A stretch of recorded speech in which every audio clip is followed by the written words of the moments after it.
ভারত তো আমাকে চিনি বন্ধ করে দিছে, আলু বন্ধ করে দিছে, পেঁয়াজ বন্ধ করে দিছে, আমাকে কি হসা? এক সময় ভারত কি করেছিল, আমরা চিনি বন্ধ করে দিলে, পেঁয়াজ বন্ধ করে দিলে, আলু বন্ধ করে দিলে, বাংলাদেশকে হাইলু বলে করবি, খাবি কি? আরে পাগল, ভারত বন্ধ করে দিলে কি হবে? ওমা মিন দাব্বাতিন ফিল আরদি ইল্লা আলাল্লাহি রিজকুহা। ভারত আমাদের রিজিক দাতা না, আল্লাহ আমাদের রিজিক দাতা। জোরে কোন কথা ঠিক? মাঝে মধ্যে ভারত গরম হয়, এই হাসিনা ফাঁসি দেওয়ার পর থেকে আর বেশি গরম হচ্ছে। যতই গরম হয় কাম হবি না। বাংলার মুসলমান আল্লাহ ছাড়া কাউকে পরোয়া করে না। জোরে কোন কথা, কথা কন্যান ভাই।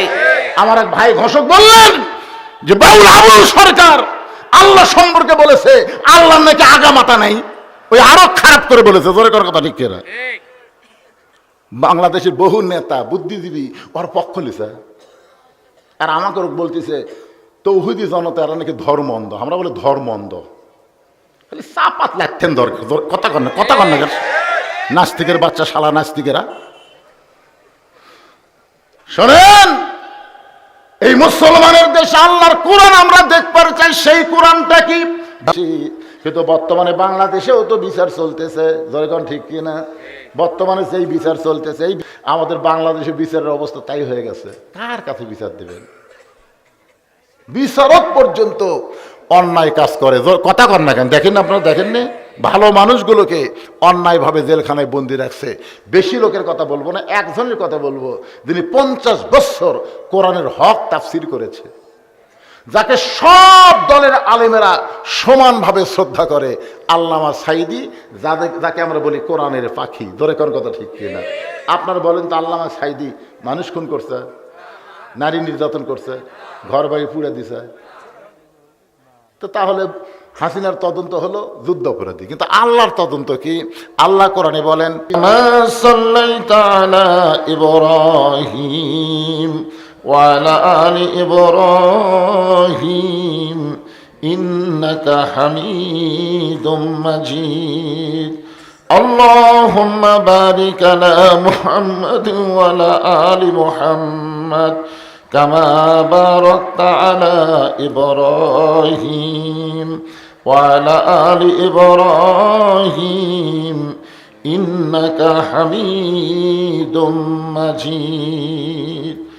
মশরিকে হুব্বে মুহাম্মদ, সকলে বলি সাল্লাল্লাহু আলাইহি। मतलाए दीवानी माँ, मतलाए खुर्शीद इश्कास, सीनाए सुजानी माँ बलागल उला बिकमालिही, कशफत जहाँ बिजमालिही, हसनत जमीओ खिसालिही, सल्लो अलैहि व आलिहि अल्लाहुम्मा आमीन। জান্নাতের বাগান থেকে জান্নাতি মানুষদেরকে নিয়ে আমি গুনাহগার তোমার রহমতের দরজায় দুখানা হাত তুলেছি আল্লাহ। হাসরের ময়দানে জাব্বার আর কাহার নামে রূপ নিয়া তুমি যখন বিচার শুরু করবে, তোমার সামনে দাঁড়ায়া সমস্ত নবীরা নাফসি নাফসি বলে কাঁদতে থাকবে। এমন কঠিন অবস্থা হাসরে হবে, সেদিন সমস্ত নবী তার উম্মতকে ভুলে যাবে, শুধু বলবে আল্লাহ আমার কি হবে, আমার কি হবে। একমাত্র দরদি নবী শাফাতের কান্ডারি ইয়া রব্বি হাবলি উম্মতি বলে সেজদায় পড়ে যাবে। সেই কঠিন মুসিবতের সময় আজকের এই মাহফিলকে ওসিলা করে আমাদের সবাইকে রাসূলের উম্মতের কাতারে আল্লাহ কবুল করে নিও। সুবহান রাব্বিকা রাব্বিল ইজ্জাতি আম্মা ইয়াসিফুন ওয়া সালামুন আলাল মুরসালিন আলহামদুলিল্লাহি রাব্বিল আলামিন, লা ইলাহা ইল্লাল্লাহ। যাদের সামনে ফাঁকা আছে জিকির করেন আর সামনে চেপে বসেন, লা ইলাহা ইল্লাল্লাহ, লা ইলাহা ইল্লাল্লাহ। চাঁদ সূরজ আর গ্রহ তারা, আল্লাহ নামের পাগল পারা। চাঁদ সূরজ আর গ্রহ তারা। সম্মানিত বিশেষ অতিথিবৃন্দ যিনারা রয়েছেন, সকলকেই অন্তরের অন্তঃস্থল থেকে আমি শুভেচ্ছা জ্ঞাপন করছি। আজকের এই মাহফিলের সম্মানিত ওলামায়ে কেরাম, মাদ্রাসা হচ্ছে আলেম তৈরির ফ্যাক্টরি, বলেন সুবহানাল্লাহ। এখানে অনেক প্রাক্তন ছাত্র যারা এখন আলেম হয়ে গেছেন, অন্য জায়গায় খেদমত করতেছেন, তারাও কিন্তু আজকের মাহফিলে উপস্থিত হয়েছেন। আপনাদের মাঝে মাঝে অনেক আলেম ওলামা বসে আছেন, মঞ্চে আছেন। মাগরিবের নামাজের পর থেকে এত রাত পর্যন্ত কোরআন হাদিসের আলোকে অত্যন্ত গুরুত্বপূর্ণ আলোচনা করে আপনাদেরকে শোনালেন। আলেম ওলামা সহ আজকের এই মাহফিলের বক্তাগণকে অন্তরের অন্তঃস্থল থেকে আমি শুভেচ্ছা জ্ঞাপন করছি। এই মুহূর্তে আমার সামনে যারা বসে আছেন, যিনাদেরকে আল্লাহ দয়া করে, রহম করে, মেহেরবানি করে এই জান্নাতের বাগানে কবুল করেছেন, আমি যখন বললাম কবুল করেছেন তখন আপনাদের কিছু বলা দরকার ছিল, কিন্তু আপনারা কিছুই করেন নাই। আপনারা হয়তো মনে মনে ভাবতেছেন যে আমি নিজের ইচ্ছায় এখানে আইছি, নিজের ইচ্ছায়। আপনারা বলেন তো, আল্লাহ যদি না চাইতো এই জায়গায় আপনারা আসতে পারতেন? এ কথা আল্লাহ বলেছেন, মা সাবাকা মিন হাসানাতিন ফামিন আল্লাহ। বান্দা বান্দির দ্বারা যখন কোনো ভালো কাজ হয়, এ কাজ বান্দা বান্দি করে না, বরং আল্লাহ করায়। আপনারা বলেন তো, কোরআনের মাহফিলে বসা ভালো কাজ না খারাপ কাজ? তাহলে এই কাজ কে করালো? এই মুহূর্তে আমরা সকলে বিশ্বাস করতে পারি, আমরা যত বড়ই পাপী হই না কেন, এই সময় আল্লাহ আমাদের উপরে খুশি আছেন। যদি আল্লাহ খুশি না থাকতো, এই জান্নাতের বাগানে আমাদেরকে বসবার মতন তৌফিক দিতেন না। আমার সামনে যারা বসে আছেন, আমি আমার অন্তরের অন্তঃস্থল থেকে আপনাদের সবাইকে শুভেচ্ছা জ্ঞাপন করছি। সম্মানিত মা বোনেরা, ওনাদের সংখ্যা নাকি আপনাদের চাইতে কম না। আমি বললাম এদিককার মেয়ে মানুষেরা শুনে কয় পুরুষের চাইতে বেশি হয়। তো যে সমস্ত মা বোনেরা পর্দার অন্তরালে বসে বসে আলোচনা শুনতেছেন, তাদেরকেও শ্রদ্ধা জ্ঞাপন করে এই মুহূর্তে জানতে চাচ্ছি, আপনারা সকলে কেমন আছেন? আলহামদুলিল্লাহি রাব্বিল আলামিন। যে আল্লাহ শারীরিক সুস্থতা, মানসিক প্রশান্তি দান করে আজকের এই জান্নাতের বাগানে আমাদের কবুল করেছেন, আমরা সে আল্লাহর উপরে খুশি না বেজার? তাহলে জবান খুলে সমস্বরে সকলে বলবো, রব্বানা লাকাল হামদ হামদান কাসীরান তাইয়িবান মুবারাকান ফীহি। আমরা প্রশংসা করলাম কার? কেন করলাম? এমনি এমনি? আল্লাহর প্রশংসা করার বহু কারণ, হিসাব করে শেষ করা যাবে না, যাবে? কিন্তু এর মধ্যে অন্যতম একটা কারণ হলো, আল্লাহ আমাদেরকে জন্মগতভাবে মুসলমানের ঘরে কবুল করেছেন।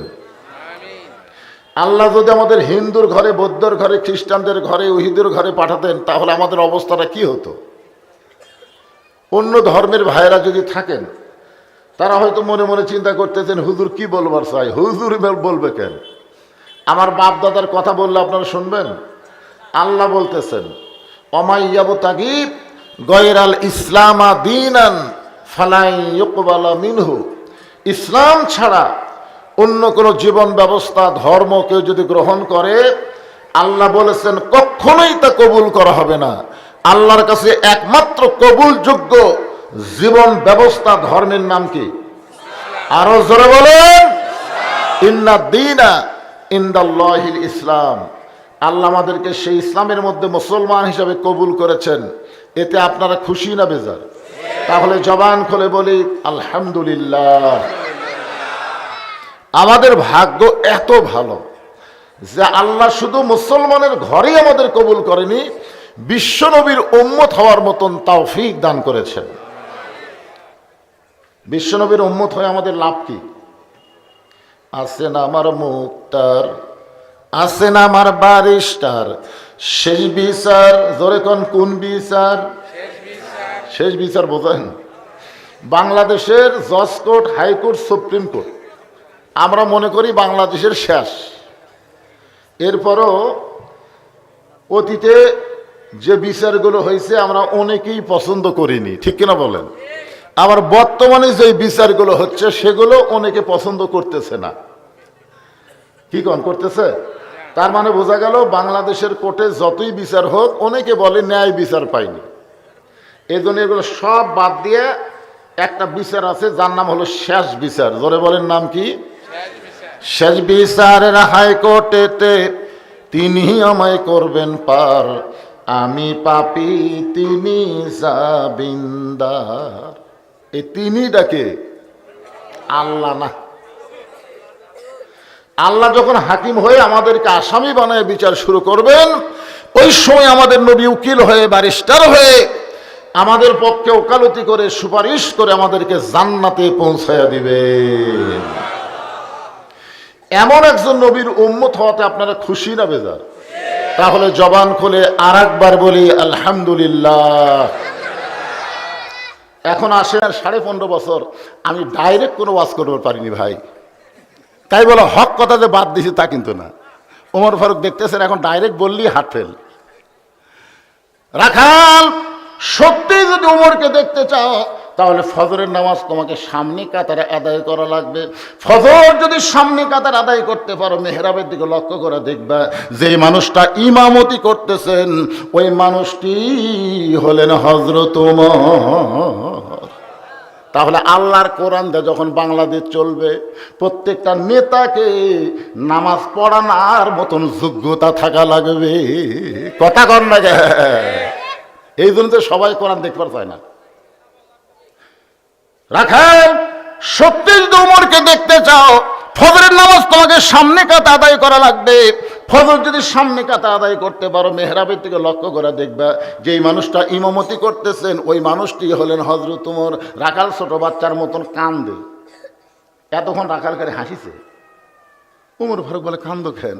রাখাল বলে আমি বারান্দাত নামাজ পড়ি, আমি বারান্দাত নামাজ পড়ি, আমি মসজিদের ভিতরে ঢোকার সাহস পাই না। কারণ মসজিদের মধ্যে নবীর দামি দামি সাহাবী, ওই দামি দামি সাহাবীর মধ্যে আমি রাখাল কেমনে যাই? ওমর ফারুক বলে রাখাল তুমি কম দামি আর মসজিদের মধ্যে দামি দামি, এ কথা তোমাকে বুঝালো কে? আপনারা বলেন তো, এই যে আপনারা খেরত বসে আছেন, আমি সোফার উপর বসে আছি, আপনারা যদি মনে করেন হুজুর দামি না, আমি সোফাত বসে থাকলে আমি দামি আর আপনার নিচে বসে আছেন আপনার কম দামি, এটা মানার জিনিস না। কারণ বহু বক্তাকে আল্লাহ জাহান্নাম দেবে, অনেক শ্রোতাকে আল্লাহ আমল করার কারণে বিনা হিসাবে জান্নাত দিয়ে দিবে। ধরে কোন কথা ঠিক কিনা?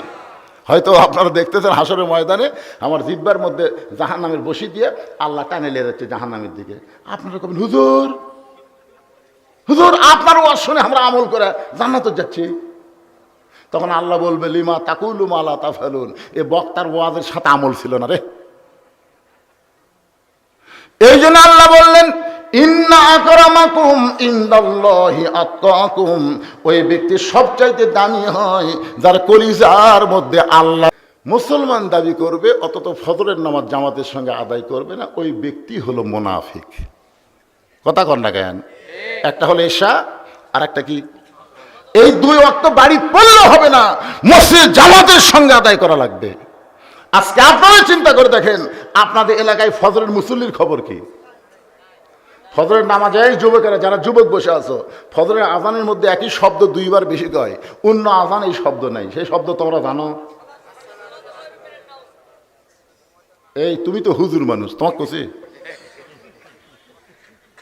এরা রাত 2টা পর্যন্ত ফেসবুক চলায়, ফজরের আগে এমন ঘুম দেয় বুঝলেন।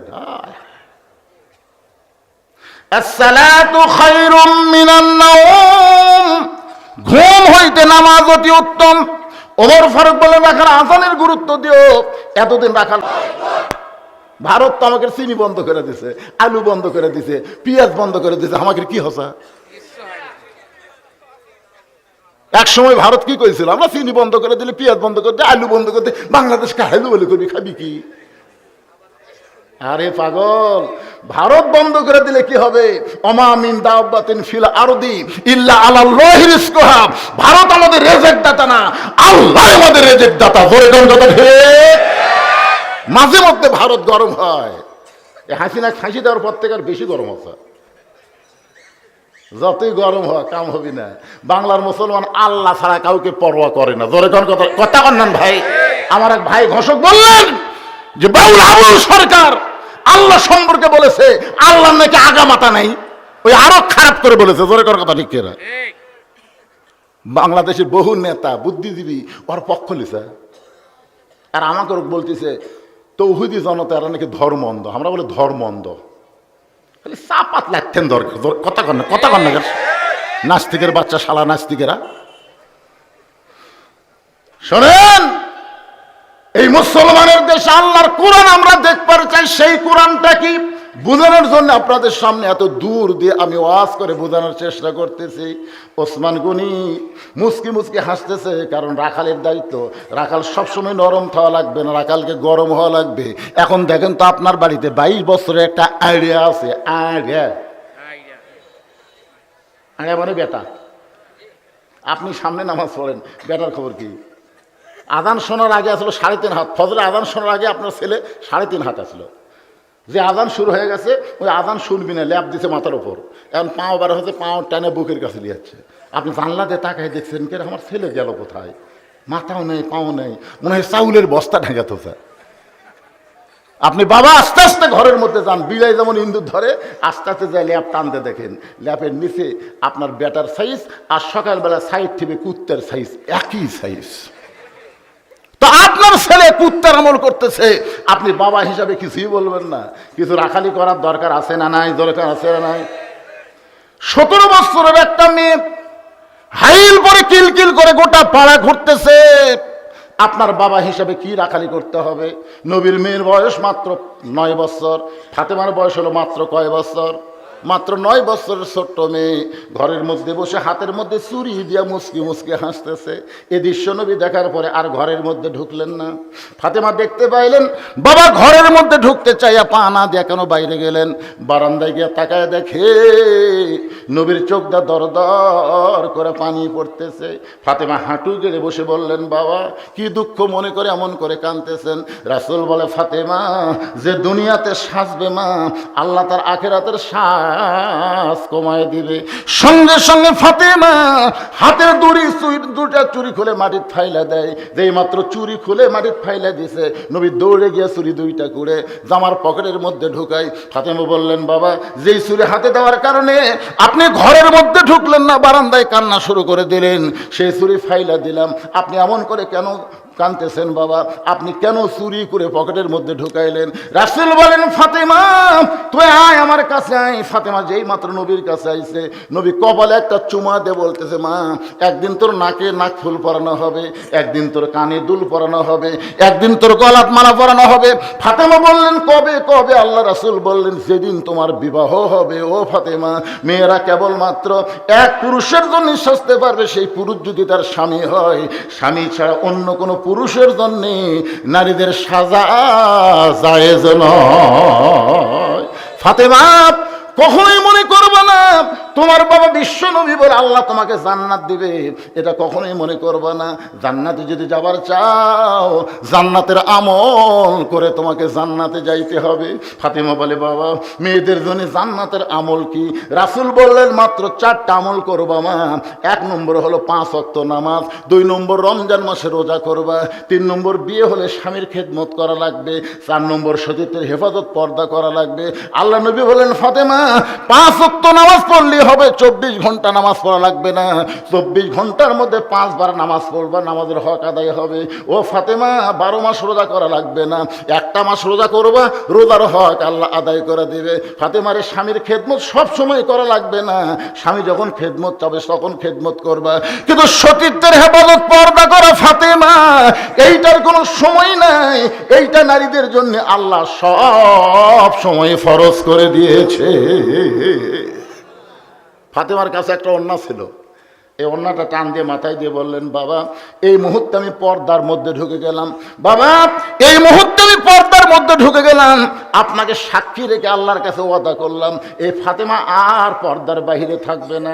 এমন ভাবে ফাতেমা পর্দাকে কবুল করলো, কয়েকদিন পরে আল্লাহ নবীরে জানাইলেন, ওগো নবী, আপনার কলিজার টুকরা ফাতেমার পর্দাকে আমি আল্লাহর এতই পছন্দ হয়েছে, আমি ঘোষণা করে দিলাম সাইয়্যিদাতুন নিসা আহলে জান্নাহ ফাতেমাতুজ যোহরা, সমস্ত জান্নাতি নারীদের নেত্রী হিসাবে আমি আল্লাহ আপনার মেয়ে ফাতেমাকে ঘোষণা করে দিলাম। কেমন পর্দা নিশি! এখানে অনেক হাদিস সাহেব আছে, অনেক হাদিস, সবাই হাদিস। প্রথম যখন 11 সালে জান্নাতুল বাকির মধ্যে ঢুকলাম, 11 সালে কিছু দূর যাওয়ার পরে প্রথম ঢুকতেই একটা কবর পাওয়া যায়। একজনকে বললাম, ভাইজান কিসের কবর? বলে এটা ওসমান গনির কবর। দেখেন ওসমান গনির কবর, একটা পাথর আছে, পাথর, সেখানে লেখা আছে ওসমান গনি। যারা হজের মুআল্লিম তারাই বলে দিলে এটা ওসমান গনির কবর। হুজুর আমরা তো প্রথম গেছি, যাই যেটা করে মুআল্লিম সাহেব যেটা করছে সেটাই বুঝতেছি, ওটি তো কোনো কবরের সেরকম ইয়ে নাই। আমাদের বাংলাদেশে একটা ঘোড়াসার মাজার আছে, ঘোড়াসার। পরে পেলাম, কে রে ভাই এটা কোন অলি সুজা? কেন হুজুর অলি লয় তো, আরো সামনে যান আর একটা মাজার আছে, কিন্তু যাই দিকে লেদাসা, মানে এটা কোন অলি লয় হুজুর। ওদের ঘোড়া দেখলেন, ওই ঘোড়াটি লাগিয়েছিল, এই লাত ধাপন করে হতো লেদাসা, আর ওটা হলো পীরের ঘোড়ার কবর, ঘোড়াসা। আর প্রায় 10,000-এর উপরে সাহাবী জান্নাতুল বাকির মধ্যে একটাও মাজার নাই। ধরে খান সুবহানাল্লাহ। মাজার পূজা করবেন, একটা কবরের পাশে হাত তুললি মান্নো মান্নো কুল্লু হারাম, মানে আমি একটা হাত তুলছি, বুঝলেন? আরে বাবার হাত তুলবার দিবি, হাত তুলবো আল্লাহর কাছে, এটা কি? সালাম দে, চলে যাও, সালাম দে, আসসালামু আলাইকুম, ইয়া হালাল কবুল হয়ে গেছে। জান্নাতুল বাকির পূর্ব কোনায় যখন যাবার চাইলাম, ওই সময় কতগুলো পুলিশ এসে আমাদেরকে খেদাই দিল, আর যাবারই দিল না। পরে আমি জানতে পারলাম ওই পূর্ব কোনায় কোনো এক জায়গায় মা ফাতেমার কবর। আল্লাহ কবরটাকে এমন ভাবে পর্দা করে দিছে যে ফাতেমার কবর পর্যন্ত দুনিয়ার কোনো মানুষ আর চিনবার পারতেছে না। ধরে কর না সুবহানাল্লাহ। আমার মায়েরা যারা পর্দার অন্তরালে, আপনাদের জন্য আল্লাহ কোরআন আইন করেছেন, ওয়াকরনা ফি বুয়ুতিকুন্না ওয়ালা তাবাররাজনা তাবাররুজাল জাহিলিয়াতিল উলা। ওসমান গনি বলতেছে, ভাইজান কোনোদিন আপনাকে সামনে কাতারে দেখি নাই, আজকে সামনে কাতারে দেখতেছি, এই জন্যই কয়বার তাকাছি। বলতেছে, আমি রাখাল ভাই। তো রাখালি তো কি জন্য সামনে কাতারে? বলে দেখার জন্য আছি ভাই, বারান্দার নামাজ পড়ি তো দেখা যায় না, এই জন্য সামনে কাতারে আছি, আজকে প্রাণ ভরে দেখবো, তারপরে চলে যাবো, আর কোনোদিন সামনে কাতারে আসবো না, কারণ সামনে কাতারে আসার ঠেলা আছে। কারণ যারা বারান্দাত নামাজ পড়ছে এরা জানে নামাজের একটা আলাদা মজা, শেষে আসে আগে যাওয়া, কিন্তু যারা সামনে কাতারে যায় এরকে কিন্তু ঠেলা আছে না নাই? রাখাল বলতেছে, আজকে দেখা হলেই চলে যাবো, আর কোনোদিন আসবো না। ওসমান গনি বলতেছে, আজকে যে তোমার দেখা হবে তার গ্যারান্টি কি? রাখাল বলতেছে, গ্যারান্টি মানে আর সব ভালো।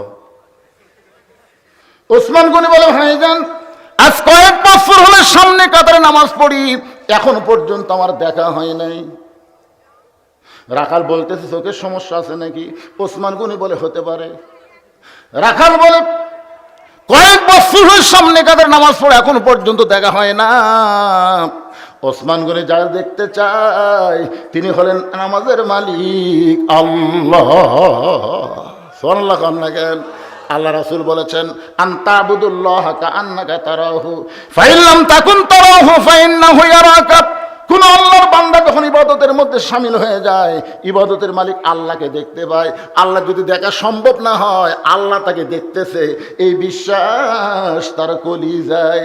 আপনারা বলেন তো, আমরা যখন মসজিদে যাই আমাদেরকে কে দেখে? আরো জোরে। তাহলে আপনি বলেন তো, আপনি এমপির বাড়িতে গেলে আপনি যেমন তেমন পোশাক পরে যাবেন? প্রধানমন্ত্রীর অফিসে গেলে কি ভাবে যাবেন? তাহলে আল্লাহর ঘরের মধ্যে ঢুকতেছে 4,500 গামছা গাওয়াত দেয়া, আমারই চাষা 4,500 গামছা গাওয়াত দেয়া মসজিদের মধ্যে ঢুকতেছে। চাষা গামছা, চাষা বলতেছে ফতুয়া দে, তুই ফতুয়া দে, গামছা দে নামাজ হবি না। আমি বললাম চাষা খালি গামছার কথা করতে আপনি যেই গরম, এই জন্যই তো হাসিনা তোর দেওয়া পারে না রে, এই জন্যই। আমি বললাম চাষা আমার কি ভুল হচ্ছে চাষা, খালি বলছি গামছা এত গরম হলেন কেন, তো গামছা গাওয়াতে নামাজ হবে না সেই ফতুয়াতে। আমি বললাম চাষা এই গামছা গাওয়াতে আপনি বিয়ের বাড়ি যাওয়ার পারবেন? চাষা বলতে তুই কি মনে করতেছিস ফকির, এই বছরে 5টা পাঞ্জাবি বানাচ্ছি রে, 5টা। বিয়ের বাড়িতে গামছা গাওয়াতে যাবো কেন? আচ্ছা চাষা গামছা গাওয়াতে জামাইয়ের বাড়ি যাওয়ার পারবেন? চাষা বলতেছে ওয়াজ করে করে তোর মাথা খারাপ আছে রে, জামাইয়ের দাম নাই, জামাইয়ের বাড়ি শ্বশুর কোনদিন গামছা গাওয়াতে যায়? আমি বললাম বিয়ের দাম বুঝলেন, জামাইয়ের দাম বুঝলেন আল্লাহ। আপনার যদি পাঞ্জাবি না থাকতো সেটা ভিন্ন কথা, এই বছরে 5টা বানাচ্ছেন। আল্লাহ কোরআনে বলেছেন লেবাসুত তাকওয়া, এমন একটা পোশাক পরো যে পোশাক পরলে পোশাকের কারণে তোমার মধ্যে আল্লাহর ভীতি আসবে। বলেন সুবহানাল্লাহ। এমন একটা পোশাক পরে মসজিদে যাওয়ার দরকার আছে না নাই? জোরে কোন আছে না নাই? ওই শার্ট গাওয়া দিয়েছে আর লুঙ্গি পরছে, তাও শার্ট আবার টাকনির উপরে ঠিক এই পর্যন্ত, রুকুর থেকে যে শেষদাত গেছে পিছনে জিনিস টেপা হয়ে আছে। এখন দ্বিতীয় কাতারের কাবা পরিবর্তন আছে, ওদিক তাকাই কাইকারি কি রে। আর যদি পাঞ্জাবি থাকতো তাহলে পিছনে এই জিনিসটা ঢাকা যেত। ধরে কথা কর না কেন ভাইজান, একটু মনোযোগ দেন। ওসমান গনি বলতে যে ভাইজান কয়েক বছর সামনে কাতারে নামাজ পড়ি, এখন পর্যন্ত দেখতে পাইলাম না। রাখাল বলতেছে তোমার চোখের সমস্যা আছে, তুমি আমার হাত ধরো, আমি নিজেও দেখব এবং তোমাকেও দেখায় দিব। এমন সময় আল্লাহর কোরআন ওসমান গনির সামনে এসে বলতেছে ইয়া আইয়ুহাল্লাযীনা আমানুত্তাকুল্লাহা ওয়া কুনু মা'আস সাদিকিন। রে ইমানদার বান্দারা, আল্লাহর ভয় যদি কলিজার মধ্যে রাখবার চাও তাহলে আল্লাহওয়ালা সত্যবাদীদের তোমরা সাথী হও। এ কথা কার? ওসমান গনি রাখালকে সত্যবাদী বিশ্বাস করে রাখালের হাতটা ধরে বসে আছেন। কিছুক্ষণ পরে ফজরের জামাত যখন শুরু হবে এমন সময় মুয়াজ্জিন আকামত দেওয়া শুরু করেছে। মুয়াজ্জিন যেই মাত্র আকামত দেওয়া শুরু করেছে ওসমান গনি রাখাল দুইজনে দাঁড়াইছে। এমন সময় হযরত ওমর মেহরাবের মধ্যে ঢুকতেছে। এখন হয়তো আপনারা বলবেন হুজুর হযরত ওমর কোন দিক দিয়ে ঢুকলো? কোরআন দিয়ে যখন রাষ্ট্র চলবে তখন ইমামকে মসজিদের দরজা দিয়ে মেহরাবে আসা লাগবে না, ওই মেহরাব বরাবর একটা দরজা থাকবে, ওই দরজার ওই পারে নেতার একটা রেস্টরুম থাকবে। আকামত যখন শুরু হবে তখন ইমাম মসজিদের মেহরাবে ঢুকবে। যেই মাত্র হযরত ওমর মেহরাবের মধ্যে ঢুকতেছে এমন সময় ওসমান গনি রাখালের হাতটা ধরে দাঁড়িয়ে আছে। আর রাখাল খালি কে রে তো আমাকে বললো যে উমরকে যদি দেখবার চাও তো সামনে কাতার যাও। আবার এই মেহরাবের মধ্যে দেখতেছি কি গোলক ধাঁধা শুরু হলো। যেই মাত্র মুয়াজ্জিন বলেছে কদ কামাতিস সালাহ, কদ কামাতিস সালাহ, সঙ্গে সঙ্গে রাখাল আল্লাহু আকবার। রাখাল যেই মাত্র আল্লাহু আকবার লোকমা দিয়ে ওসমান গনি হাত ছাড়ায় বলতেছে ভাইজান ইমাম সাহেব ভুল করলে মানুষ লোকমা দেয়, আর এখন পর্যন্ত মুয়াজ্জিনের আকামতি শেষ হয় নাই, তুমি আল্লাহু আকবার লোকমা দিলে। রাখাল বলতেছে এই জন্যই তো তুই কানা, সামনে কাতারে কয়েক বছর নামাজ পড়িস এখন পর্যন্ত দেখতে পাস না, এই জন্যই তো তুই কানা। সঙ্গে সঙ্গে দ্বিতীয় কাতারে একজন সাহাবী দৌড়ে এসে রাখালের হাতটা হ্যাঁচকা টান দিয়ে বলে পাগল রে, তোর হাতকে ব্যক্তি ধরেছিল যাকে তুই কানা কানা বলে তিরস্কার করিস, এই মহান ব্যক্তিরে তুই চিনিস? রাখাল বলতেছে আমি বারান্দাত নামাজ পড়ি, আমি ভিতরের কাউরে চিনি না। সাহাবী কান্দার বলে পাগল তুই যারে কানা কানা বলে তিরস্কার করলি, যে তোর হাত ধরেছিল ওই ব্যক্তি হলো আল্লাহর নবীর ডবল জামাই ওসমান গনি। রাখাল ছোট বাচ্চার মতন কান্দের বলে ভাই এই জন্যই হে বারান্দার নামাজ পড়ি, এই জন্যই। ভিতরের দামি দামি সাহাবীর কাউরে আমি চিনি না, কিন্তু ওই পথিক আমার সর্বনাশ করছে। ওমর ফারুকের দিকে আঙ্গুল দেখায় বলতেছে, ওই পথিক আমার সর্বনাশ করেছে, ওই পথিক আমারে কয়েছে ওমরকে যদি দেখবার চাও তাহলে সামনে কাতারে নামাজ পড়বা, মেহরাব দিয়ে লক্ষ্য করে দেখবা যেই মানুষটা ইমামতি করবে সেই মানুষটি হলেন হযরত ওমর। আমার সারা জীবনের সাধনা একটা বার শুধু হযরত ওমরকে আমি দেখবার চাই। আজকে বারান্দা থেকে সামনে কাতারে এসে সেই ওমরের জায়গায় যদি আমি পথিককে দেখতে পাই তাহলে তোমরাই বলো লোকমা দেওয়া ছাড়া তো আমার উপায় নাই, আমি আল্লাহু আকবার লোকমা দিব। ওই পথিককে মেহরাব থেকে সরায় দিয়ে ওই জায়গায় হযরত ওমরকে আমি এক নজর দেখতে চাই। হাজার হাজার সাহাবীরা কান্দে, সবাই যখন কাঁদতেছে রাখাল চিল্লায় বলে বারান্দায় নামাজ পড়া ভালো, এই ভিতরে কেন কান্দা কান্দি শুরু হয়ে গেল? ওসমান গনি বলে রাখাল ভাই, ভিতরে কান্দার কারণ হলো তুমি যারে পথিক পথিক বলতেছো তিনি হলেন হযরত ওমর। গাছের গোড়া কাটলে গাছটা যেমন পড়ে যায়, রাখাল তেমনি মেহরাবের মধ্যে পড়ে ছোট বাচ্চার মতন ছটফট করে কান্দে, মুরগি কাটার মতন। ইয়া আমির আল মুমিনিন, আমি আপনাকে তওবা পড়াইছি। ইয়া আমির আল মুমিনিন, আমি আপনাকে মুনাফিক কইছি, আমি আপনাকে ভণ্ড কইছি, অথচ আপনি অধম রাখালকে কিছুই বলেন নাই। এই তিনটা কথা রাখাল বারবার যখন বলতেছে, সমস্ত সাহাবীরা চিল্লায় বলে, কে রে, কে কারে তওবা পড়াইছে, কারে মুনাফিক কইছে, কারে ভণ্ড কইছে, কে রে? মসজিদের মিহরাবের ভিতরে সবাই যখন চিল্লাই উঠছে, এমন সময় হযরত ওমর আল্লাহর কোরআন থেকে তেলাওয়াত করলেন, আতিউল্লাহ ওয়া আতিউর রাসূল ওয়া উলিল আমরি মিনকুম, আল্লাহর আনুগত্য করো, নবীকে অনুসরণ করো, আমি যদি তোমাদের আমির হই তোমরা কি আমাকে মানো? হাজার হাজার সাহাবী বলে 100 বার মানি, 1000 বার মানি। ওমর ফারুক বললেন, তাহলে আকামত যখন হয়ে গেছে, এখন ফিতনা ফাসাদ না করে, গন্ডগোল না করে, যে লোকটা আমাকে তওবা পড়ানোর কথা বলতেছে, আমাকে মুনাফিক করার কথা বলতেছে, আমাকে ভণ্ড হওয়ার কথা বলতেছে, অবশ্যই এই লোকটার বিচার হবে।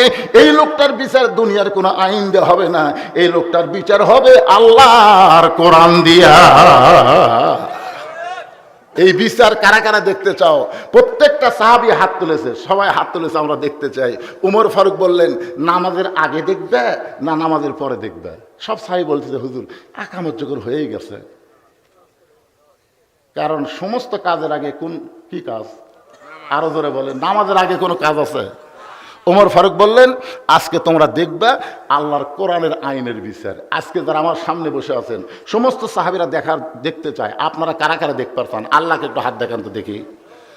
যারা দেখতে পারছেন আপনি দেখবেন না ভাই, তোলেন, টান টান করে তোলেন না কেন? আল্লাহ এই হাতগুলো তোমার ফেরেশতা দিয়ে অডিও ভিডিও করে নাও, প্রত্যেকটা হাতওয়ালা মানুষকে আল্লাহ তুমি জান্নাতি কবুল করো, জোরে করো আমিন। মানুষের আইনের বহু বিচার আমরা দেখছি, একটা বিচার আমাকে পছন্দ হচ্ছে না, জোরে কোন কথা ঠিক কিনা? এতদিন হাসিনা করছে, আমাকে পছন্দ হয়নি, এখন ইউনুস করতেছে, হাসিনার পছন্দ হচ্ছে না। আজকে আল্লাহর কোরআনের আইনের বিচার আমরা প্রাণ ভরে দেখবো, দেখবেন না ভাইজান? মাশাআল্লাহ। কিন্তু ফজরের 2 রাকাত ফরজ নামাজ পড়াতে একটা সময় লাগবে। এই সময় আমরা যদি নামাজ পড়াই তাহলে লাগে 5 মিনিট, কিন্তু হযরত উমর যেখানে নামাজ পড়াচ্ছে আমাদের মতন এত ধড়ফড় করবে? আমাকে তো নামাজ বুঝতেছেন ফাওয়াই লুল্লিল। হায় হায়, এই তারাবির নামাজ যখন শুরু হয়ে, বুঝলেন, আমাকে গ্রামে 2টা মসজিদ আছে, খালি কয় কোন মসজিদে সময় কম লাগে? যে মসজিদে সময় কম লাগে ওটা মুসল্লি বেশি, যেটা দেখতে সময় বেশি লাগে মুসল্লি কম। কারণ আমরা বাংলাদেশের মুসলমান সব জায়গায় ঘড়ি দেখি না, কিন্তু মসজিদের মধ্যে ঘড়ি দেখি, জোরে কোন ঠিক দেখেন না ভাই? আপনারা 5 মিনিট পরে নামাজ হয়, 5 মিনিট পরে, এই 5 মিনিটের মধ্যে 10 বার ঘড়ি দেখছে।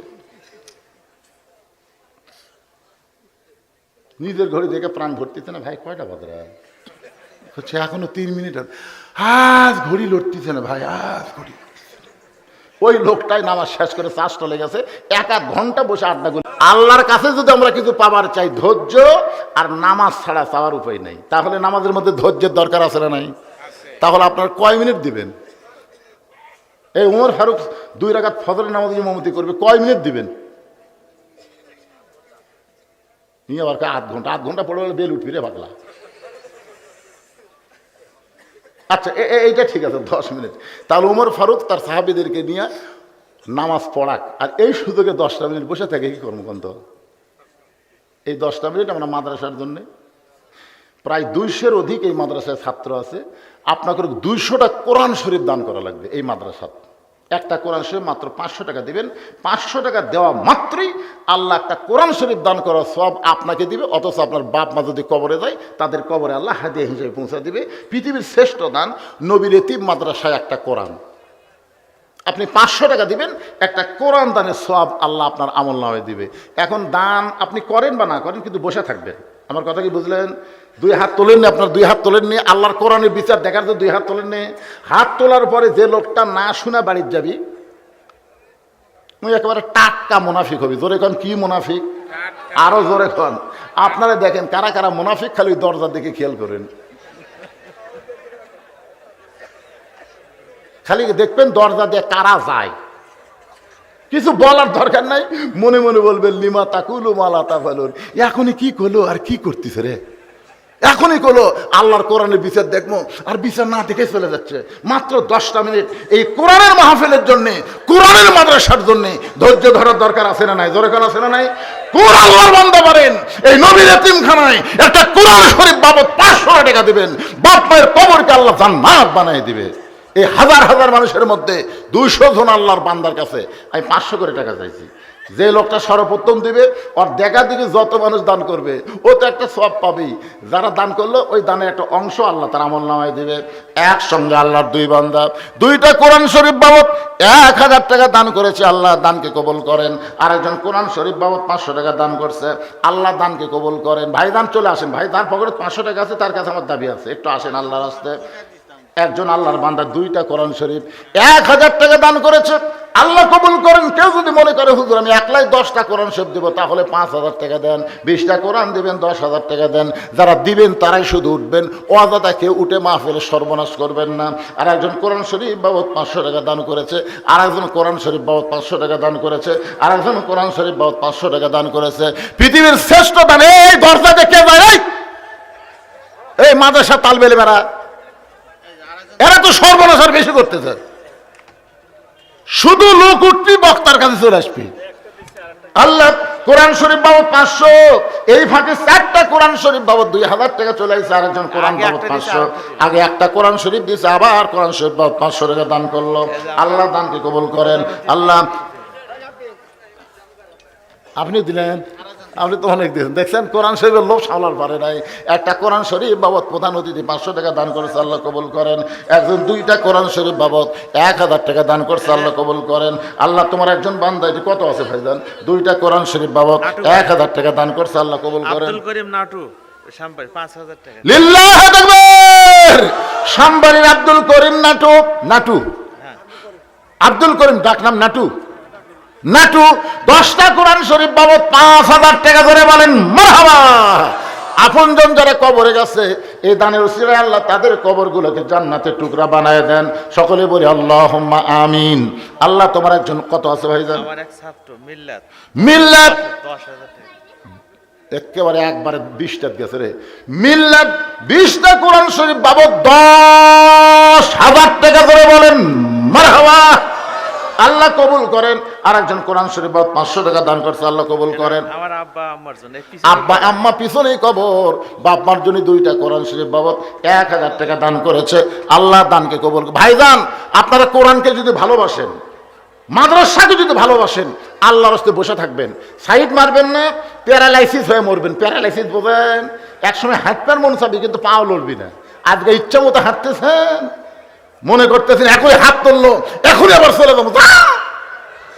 বাড়ির যাওয়ার আগে আল্লাহ হয়তো হাসপাতালে যাওয়া লাগতে পারে। জোরে কথা বল না কেন? এত সাহস ঠিক না, এত সাহস ঠিক না। আশ্চর্য ধরনের কথা। এই দরজা তেলে কে যায় রে, কে যায় রে? যান, একবারে চলে যান। আবার ওয়াজ শুরু করলে আসবেন, ওই ধান্দা নাই। আল্লাহ তোমার একজন বান্দা কোরআন শরীফ বাবদ 500 টাকা দান করেছে, আল্লাহ দানকে কবুল করেন। আল্লাহুম্মা আমিন। কেরে ভাই এতগুলো মানুষের মতো ওঠেন না কেন? আমার মা বোনেরা কোরআন শরীফ দান করবে, কিন্তু ওদের কাছে বিশ্বস্ত লোক যাওয়া লাগবে। কারণ এখন হিরোইন খোর, আবা খোর, বাবা খোর, ডাল খোর বহু আছে। জোরে কর কথা ঠিক কিনা? মেয়েদের কাছে টাকা নিয়ে যায়, নিষে করবি। এই জন্য মায়েরা যাকে তাকে দিবেন না। বিশ্বস্ত যারা তাদের হাতে দিবেন ইনশাল্লাহ 500 টাকা দিবেন মা, একটা কোরআন দানের সওয়াব দিয়ে দেবে। মৌলানা আব্দুস সবুর 10টা কোরআন শরীফ বাবদ 5000 টাকা দান করেছে। আল্লাহ তার দানকে কবুল করেন, আল্লাহুম্মা আমিন। আমি প্রধান অতিথির কাছে, সভাপতির কাছে আমি চাবো না, কারণ আমার মন ছোট। একবার আল্লাহ নবী বলেন, ওসমান আল্লাহ তোমাকে কত সম্পদ দিছে, দেখেন কথাটা সাইজ দেখেন, আল্লাহ তোমাকে কত সম্পদ দিছে, তুমি কি তার হিসাব জানো? ওসমান গনি বলতেছে, হুজুর একটা হিসাব তো অবশ্যই আছে, কারণ ধনীদেরকে শতকরা 2.5 টাকা জাকাত দেওয়া লাগে, জোরে কোন কথা ঠিক কিনা? তাহলে হিসাবের দরকার আছে না নাই? কি দেওয়ার জন্যে? জাকাত দেওয়ার জন্যে। তো রাসূল বললেন, তাহলে সেই হিসাবটা একটু বলো তো। ওসমান গনি বলতেছি, ইয়া রাসূলুল্লাহ, আল্লাহ আমাকে এত সম্পদ দিছে, সেই সম্পদ রাখতে গুদামে যে তালা দেওয়া লাগে, সেই তালার চাবি টানতে একটা উট হিমশিম খায়। সুবহানাল্লাহ বলেন না? মানে যে সম্পদ আল্লাহ দিয়েছে সে সম্পদ গুদামের মধ্যে রাখতে, কার মধ্যে? গুদামের মধ্যে রেখে তালা দিয়ে, গুদামে তালা দেওয়া লাগে না, ওই তালার চাবি টানতে একটা উট হিমশিম খায়। এখন চিন্তা করেন আল্লাহ কত সম্পদ দিছে। রাসূল বললেন, ওসমান আল্লাহ যদি সমস্ত সম্পদ ফেরত চাই, তুমি কি দিবা? সম্পদ দিছে কে? সে আল্লাহ যদি ফেরত চাই, তুমি কি দিবা? ওসমান গনি মারছে দৌড়, যে দৌড় মারছে ওমর ফারুক বলতে, হুজুর দেখছেন সম্পদ দেওয়ার কথা বললে ওসমান কি জোরে দৌড় দিল। রাসূল বলে, ওমর আজগুবি কোনো কথা বলো না, তদন্ত করে কথা বলা লাগবে, জোরে কোন ঠিক কিনা? কিন্তু কোন বড় ওসমান গনি যে ওর চাবি টানে, ওইটার রশি ধরে আল্লাহ নবীর কাছে এসে বলতেছে, ইয়া রাসূলুল্লাহ, আল্লাহ যত সম্পদ দিয়েছে সমস্ত সম্পদ শুধু নয়, গুদাম শুধু নয়, তালা শুধু নয়, চাবি শুধু নয়, চাবি বহন করা উটটাও পর্যন্ত আমি আল্লাহকে দিয়ে দিলাম। আল্লাহ নবী বলে, ওসমান সবই যদি আল্লাহকে দিয়ে দিলা, তাহলে তোমার জন্য কি রাখলা? ওসমান গনি বলতেছে, আমার জন্য আমার আল্লাহ নবী থাকলেই যথেষ্ট। সঙ্গে সঙ্গে নবী আসমানের দিকে তাকায় বলে, না আল্লাহ, আমার ওসমান সব তোমাকে দিয়ে দিল, তুমি ওসমানকে কি দিবা? আল্লাহ বলে, হাবিব রে, আমার জ্ঞানী ডিগ্রি আমি ওসমান রে দিয়ে দিলাম। আজ থেকে শুধু ওসমান না, আর উপাধি হবে ওসমান গনি। জোরে কান সুবহানাল্লাহ। যারা দান করে তারা গরিব হয় না, বরং তারা ধনী হয়। টাকা পকেট থুয়ে মনে করতেছেন দেব না, দেন না। আপনার টাকা ছাড়া মাদ্রাসা চলবে না। এ ঢাকার থেকে আসছে, নারায়ণগঞ্জ থেকে আসছে, নারায়ণগঞ্জ কুটি মাদ্রাসা ধনু আসছে নারায়ণগঞ্জ থেকে দেওয়ার জন্য। আপনাকে লোক দেওয়া লাগবে? এই গ্রামের ছেলেরা এই মাদ্রাসা পড়ে। এই শ্যামবাড়ির কারা কারা আছেন? হাত তোলেন তো দেখি। এই শ্যামবাড়ি যারা, হাত তোলেন তো দেখি। এই সামনে একটা পাগলা বসে আছে, কে ভাই? একজনই কাকুয়ার সাথে করে আনো নেই। আর ওই একটা, আচ্ছা শ্যামবাড়ি ছাড়া বাহিরের যারা, হাত তোলেন তো ভাই। তো সবই তো বাহিরের লোক, হাত নামান। আচ্ছা, এই মাদ্রাসার জন্য আপনারা কি এদের কাছে গামছা দিছিলেন? দিছিল? আচ্ছা, আপনার ব্যাংকে জীবনে কয়বার টাকা থন? না না, দুনিয়ার ব্যাংকের টাকা কি জীবনে একবারই থন না বারবার থন? বারবার কেন থন? যত টাকা ব্যাংকে রাখবো তত বেশি হবে। যত দান করবেন আপনাদের অ্যাকাউন্টে আল্লাহ জান্নাতের ব্যাংকে তত বেশি রাখবে। জোরে কর সুবহানাল্লাহ। তো একবার দেওয়া হচ্ছে থেকে আর দেওয়া যাবে না? দেওয়া যাবে? আপনাদের কাছে যদি গামছা রুমাল যায়, কারা কারা দিবেন না তারা হাত তোলেন, যে হুজুর আমরা একবার দিছি আর দেওয়ার পারবো না। কারা কারা দিবেন তারা একটু হাত তোলেন তো দেখি। যারা দিবেন ভাই, এ টাকার বস্তা হবি রে পাগলা, ভিতর দেখ। একবার দিছে আবার দিবে। আল্লাহ এই বান্দাদেরকে তুমি সখী হিসেবে কবুল করো।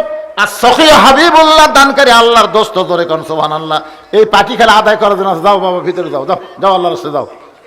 এই যে আলহাজ মজনু আলম, ইনি আর হলকা এই যে খন্দকার শরফুদ্দিন, এই দুইজন। খন্দকার শরফুদ্দিন, আলহাজ মজনু আলম, হ্যাঁ, দুইজন মিলে কি দিল?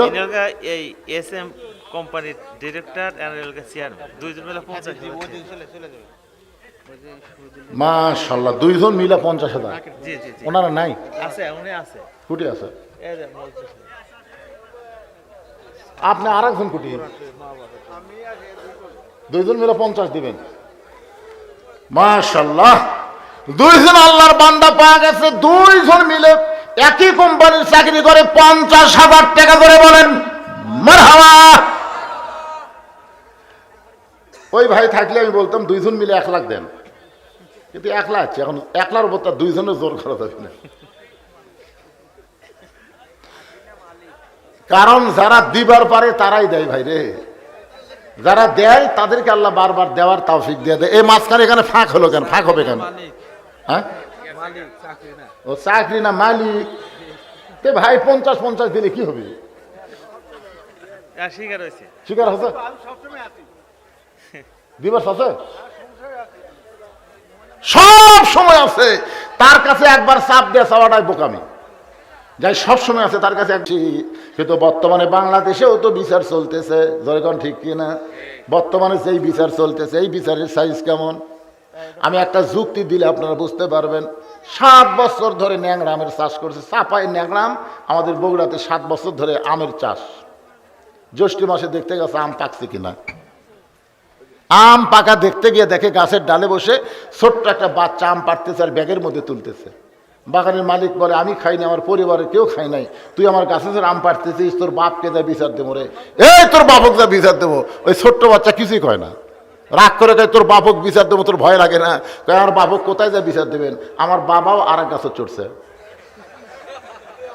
আমার বাপক খোঁজা লাগবে না। তো ওই তো দেখেন বাগানের মধ্যে তাকায় দেখো বাপ খালি আম পাড়ে আর বস্তা ভরায়, গাছের নিচে বসে কান্দের বলে, আল্লাহ বিচার দেবো কার কাছে? বেটাও চোর, বাপও চোর। আমাদের বাংলাদেশে বিচারের অবস্থা তাই হয়ে গেছে। কার কাছে বিচার দেবেন? বিচারক পর্যন্ত অন্যায় কাজ করে। কথা কর না কেন? দেখেন আপনারা, দেখেননি ভালো মানুষগুলোকে অন্যায়ভাবে জেলখানায় বন্দি রাখছে। বেশি লোকের কথা বলবো না, একজনের কথা বলবো, যিনি 50 বছর কোরআনের হক তাফসীর করেছে, যাকে সব দলের আলেমেরা সমানভাবে শ্রদ্ধা করে, আল্লামা সাইদি, যাকে আমরা বলি কোরআনের পাখি। ধরে কোন কথা ঠিক কিনা? আপনারা বলেন তো, আল্লামা সাইদি মানুষ খুন করছে, নারী নির্যাতন করছে, ঘর বাড়ি পুড়ে দিছে, তো তাহলে হাসিনার তদন্ত হলো যুদ্ধ অপরাধী। কিন্তু আল্লাহর তদন্ত কি? আল্লাহ কোরআনে বলেন, ইন্নামা ইয়াখশাল্লাহ মিন ইবাদিহিল উলামা, বান্দা সময়ের মধ্যে আলেম বান্দারা সবচাইতে আল্লাহকে বেশি ভয় করে। এই তদন্ত করছে কে? আপনারা বলেন তো, আল্লামা সাইদি হুজুরকে ছোট আলেম, যিনি অনর্গল কোরআন থেকে কোরআনের তাফসীর করেছে, কোরআনের হক তাফসীর করেছে, 13 বছর অন্যায়ভাবে জেলখানায় বন্দি করে রেখে সেই জেলখানাতে বের করে হাসপাতালের নামে তাকে হত্যা করা হয়েছে। বাজান, বিচার ছিল না, বিচারের নামে প্রহসন ছিল। এখন আবার বিচার চলতেছে। ইউনূস হাসিনা কি দিছে? কথা কয় না। হাসিনা কি কয়? ওই ক্যাঙ্গারু কোর্টের বিচার আমি মানি না। এই কোর্ট তো তুমি মানে দিয়ে গেছ, এখন তুমি বলতেছ আমি মানি না। আমরা দুনিয়ার মানুষের কোনো বিচার দেখব না, আমরা দেখব বিচার কার। আরো জোরে বলেন, আল্লাহর বিচার করবেন, আল্লাহর কোরআন দিয়ে করা লাগবে। ইন্নাল্লাহা ইয়ামুরুকুম আন তুআদ্দুল আমানাতি ইলা আহলিহা ওয়া ইযা হাকামতুম বাইনান নাস আন তাহকুমু বিল আদল। জোরে আল্লাহু আকবার। খুব খেয়াল করেন, ওমর ফারুক নামাজ শেষ করলেন। আর একটা আছে, আলহাজ শাহাদত হোসেন চান মাস্টার মসজিদের জন্য প্রথম 100 বস্তা সিমেন্ট কিনে দিই। মসজিদ মানে এখনো শুরুই হয়নি না, আজকে কেবল ভিত্তি প্রস্তুত দেওয়া হয়েছে। মাশাআল্লাহ। আলহাজ শাহাদত হোসেন চান মাস্টার, শাহাদত হোসেন চান মাস্টার আল্লাহর ঘর মসজিদের জন্য 100 বস্তা সিমেন্ট করে বলেন মারহাবা। এমন একটা মসজিদ ধরবে, আমাকে বলেছে হুজুর মসজিদ কমপ্লিট করতে কমপক্ষে 2 কোটি টাকা খরচ হবে। তো উনি বলছে এখন মসজিদের জন্য কালেকশন করা লাগবে না, আপনি খালি মসজিদের কথা বলে রাখবেন। আপনার বলেন তো, যে মসজিদ তৈরি করে দেয় আল্লাহ তাকে কি দেয়? জান্নাত একটা ঘর দেয়, খালি জান্নাত দেয়? চিন্তা করছেন? আপনার 1 বস্তা 2 বস্তা সিমেন্ট আপনি কিছুই মনে হবে না, কিন্তু এই দানের কারণে আল্লাহ জান্নাত একটা ঘর দিবে। একলা একলা মসজিদ বানানো যায়, কিন্তু আমার ভাইজান কি বললেন, 10 মিলে আল্লাহ ভালো চায়। একলাই করলে এক সময় হয়তো হঠাৎ বলতে, এই আমার ঘর, এই আমার মসজিদ, এরকম বলতে পারে। আর 10 মিলে যখন বলবে তখন কার? আপনার বলেন তো, আওয়ামী লীগ কার কয়? মসজিদ কার? বিএনপি? আপনারা ঘর পারেন না। আওয়ামী লীগ যদি বলে মসজিদ আল্লাহর ঘর, বিএনপি আল্লাহর ঘর, জামাত আল্লাহর ঘর, সবাই জানে মসজিদ কারো ব্যক্তিগত সম্পদ না। সকলে মিলে আপনারা মহব্বতে এই বিশাল একটা মসজিদে অংশগ্রহণ করবেন। রাজি আছেন? খালি শ্যামবাড়ির লোক না, শ্যামবাড়ির তো লোকই নাই, বাহির থেকে দাঁড়াইছেন। এই মাদ্রাসা হচ্ছে সবার, এ কোনো গ্রামের মাদ্রাসা না, সকলের মাদ্রাসা, মসজিদ আল্লাহর ঘর, সবার সকলে মহব্বতে মিলেমিশে দান করবেন ইনশাল্লাহ। আল্লাহ কবুল করুক, যেরকম আমিন। ফজরের নামাজ শেষ করেছে, রাখাল সামনে কাতারে নামাজ পড়েছে। যতক্ষণ নামাজ পড়েছে, রাখালের আসল আদালত, আপনার বলেন তো, প্রত্যেকটা মানুষের ভিতরে একটা আদালত আছে না নাই? সে আদালতের নাম কি? বিবেক। বিবেক যদি ভালো হয়, সে যেখানেই থাকবে সেখানেই ভালো কাজ পাওয়া যাবে। রাখাল বিবেক দংশন করতেছে। যেই মানুষটাকে সারা জীবনের সাধনা একটা নজর আমি দেখতে চাই, আর আমি সেই মানুষটাকে তওবা পড়াইছি, সেই মানুষটারে মুনাফিক কইছি, সেই মানুষটারে ভণ্ড কইছি। আমার মতন নাদান নাখাস্তাকে আছে, নামাজের মধ্যে রাখার ছোট বাচ্চার মতন ফোফায় ফোফায় কাঁদতেছে। আজকে নামাজ শেষ করে আমার বিচার হবে, আল্লাহর কোরআন দিয়ে কি বিচার হবে? এই বিচার আমার দরকার নাই। আমার সবচাইতে বড় বিচার হলো, যে মানুষটাকে একটা নজর দেখতে চাই, সেই মানুষটাকে কেমনে আমি তওবা পড়ালাম, তাকে কেমনে আমি মুনাফিক কইলাম, ভণ্ড কইলাম। এই চিন্তা করতে করতে ফজরের নামাজ শেষ হয়ে যায়। প্রত্যেকটা সাহাবী ওমর ফারুকের দিকে তাকায় আছে আল্লাহর কোরআনের বিচার দেখার জন্য। এমন সময় হযরত ওমর এক টানে ওই বসে থাকা রাখালকে তুলে বুকের মধ্যে জাপটে ধরে কপালে একটা চুমা খায়। সমস্ত সাহাবীরা বলে, আমিরুল মুমিনিন, বিচারের নামে আপনি আমাদের কি দেখালেন? ওমর ফারুক বললেন, সাহাবীরা রে, এই রাখালের এত কথা হজম করার পিছনে একটাই মাত্র কারণ হলো, আমি রাখালকে দেখি নাই, রাখালের ভিতর আমি আল্লাহর কোরআন দেখতে পাই। আজকে আমাদের বিশ্বাস করা লাগবে, এই কোরআন শুধু শোনার কোনো কিতাব না, এই কোরআন হলো বাস্তব আমল করার কিতাব। জোরে কোন কথা ঠিক কি না? সব দেখা হলো শেষ, আমরা দেখব আল্লাহর কোরআনের বাংলাদেশ। আরে তকবীর পরে দেব, তকবীর পরে দেব। আগে আমরা কারা কারা রাজি, দুই হাত তুলে একটু আল্লাহকে দেখাইতে হয়, একটু দেখার নিয়ত করেন, হাত নামান। মান সাআলাল্লাহু তাআলা, বুখারী শরীফের হাদিস, মান সাআলাল্লাহু তাআলা আশ-শাহাদাতা বিসিদকিন বাল্লাগাহুল্লাহু মানাজিলা শুহাদা ওয়া মাতা আলা ফিরাশিহি, রাওয়াহুল বুখারী কিতাবুল মাগাজি। আল্লাহ রাসূল বলেন, দুনিয়াতে শাহাদাতের তামান্না নিয়ে বাতিলের বিরুদ্ধে যারা হকের আন্দোলন করবে, ওই মাতা আলা ফিরাশিহি, সে যদি নিজের বিছনায় মৃত্যুবরণ করে, বাল্লাগাহুল্লাহু মানাজিলা শুহাদা, হাসরের ময়দানে আল্লাহ তাআলা শহীদদের কাতারে তাকে দাঁড় করায় দিবে। তাহলে আমরা আল্লাহর কোরআন দেখতে চাই, দেখার নিয়তে হাত তুলেছি। যদি আমাদের দেখা নাও হয়, তারপর দেখতে চাওয়া, এইটাও কিন্তু আল্লাহর কাছে একটা কবুলযোগ্য আমল। জোরে কর কথা ঠিক কিনা? মানুষের তৈরি তো বহু দেখলাম না ভাইজান? আর আমরা দেখবো না, এখন দেখবো আল্লাহর কোরআন। আমরা সবাই মিলেমিশে শুধু কোরআন শুনবো না, বাস্তবে আল্লাহর কোরআনকে দুনিয়াতে গালিব করার দল করব। আল্লাহ আমাদের সবাইকে কবুল করুক। সকলে বলে আল্লাহুম্মা আমিন। আস্তাগফিরুল্লাহ রাব্বি মিন কুল্লি জামবি ওয়া আতুবু ইলাইহি।